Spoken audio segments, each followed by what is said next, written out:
네, 어제 신종 코로나 바이러스가 시작된 중국 후베이성에서만 사망자가 69명, 중국 내 다른 지역에서 4명이 새로 발생했습니다.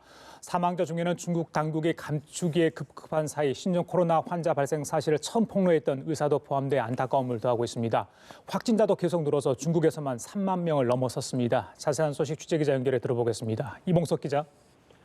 네, 어제 신종 코로나 바이러스 발원지인 중국 후베이성에서만 사망자가 69명 추가로 나왔습니다. 지린성과 허난성, 광둥성, 하이난성에서도 각각 사망자가 1명씩 새로 발생했습니다. 결과적으로 어제 하루 총 사망자가 73명을 기록한 건데요. 이는 지난 수요일과 같은 수치입니다.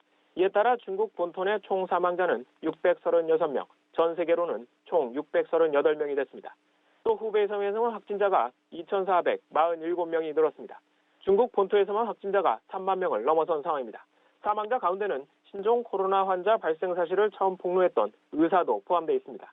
향년 34세인 리원양이라는 의사로 그는 작년 12월 말 사스 확진 환자 7명이 발생했다는 문건을 얻은 뒤 SNS 단체 대화방에 이를 올렸습니다. 이후 이 사실은 인터넷에 급속히 전파됐고 리원양은 이 때문에 유언비어를 퍼뜨려 사회 질서를 해쳤다며 경찰에 끌려가 처벌을 받았습니다.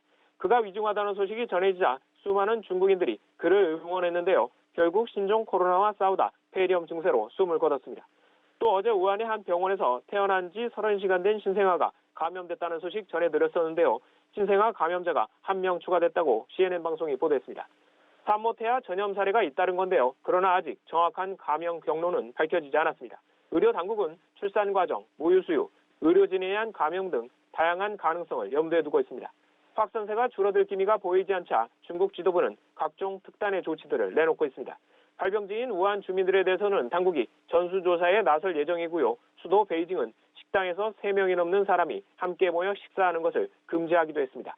하지만 국제인권감시단체인 휴먼 라이츠 워치는 발병 초기 보도 금지 등 사례를 들어 중국 당국의 대응에 문제가 있고 사태를 악화시켰다고 비난했습니다. 지금까지 보도국에서 연합뉴스 이봉수입니다.